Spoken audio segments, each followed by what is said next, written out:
used to not like it when people would say to me, Jesus wants to marry you. I say, man, that sounds like a cult. Sounds like some cult stuff, man. Until I got a history lesson from some Messianic Jewish friends. And they helped me see that that's kind of exactly what Jesus does in the Last Supper with the disciples. They're celebrating the Passover feast, and he reaches for what scholars believe was the third cup, the cup of salvation, that wasn't meant to be drunk. It was meant to be set aside, but Jesus takes it, and in taking it, he's saying, I'm the Messiah. And then he says something crazy to them. It doesn't sound crazy to us because we're not turn of the millennia fishermen. But to them, when Jesus took it and he said, this is my covenant with you, take and drink it, they would have heard, will you marry me? At which point they all probably looked at Peter and said, you do it. You're always rushing into stuff.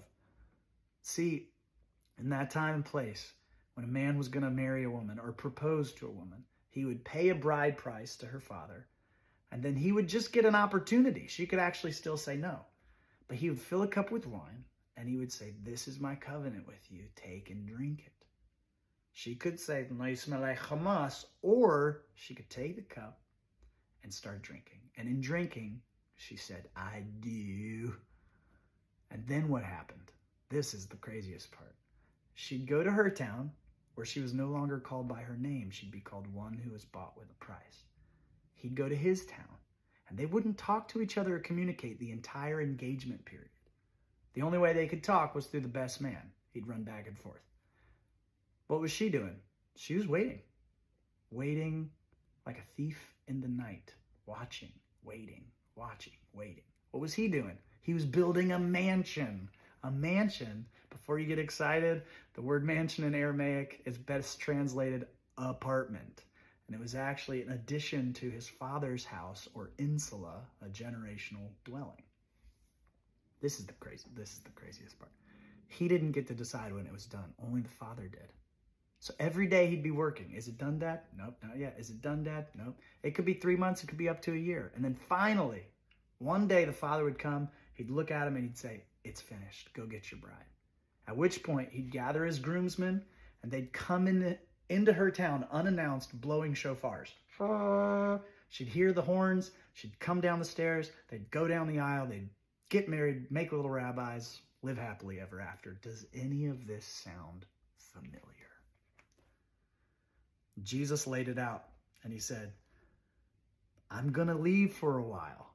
Okay? We won't see each other for this engagement time, but take heart. I'm sending my best man, the Holy Spirit, and he's going to communicate messages between you and me.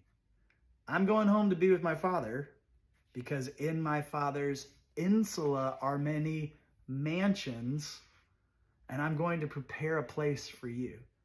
While you wait for the wedding day, your name will be different. You will be called one who was bought with a price. And you will need to keep watch too. The day will come like a thief in the night, and even I don't know the day, the time, or the hour. The Father alone knows when the time will be.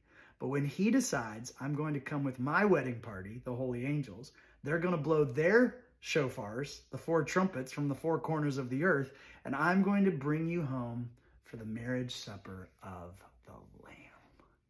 What? You guys, it's a metaphor for sure, but we are called to be more than his disciples, more than his servants, more than his friends, more than his children. We are his bride. And the question becomes, will you take and drink? Will you say, I do?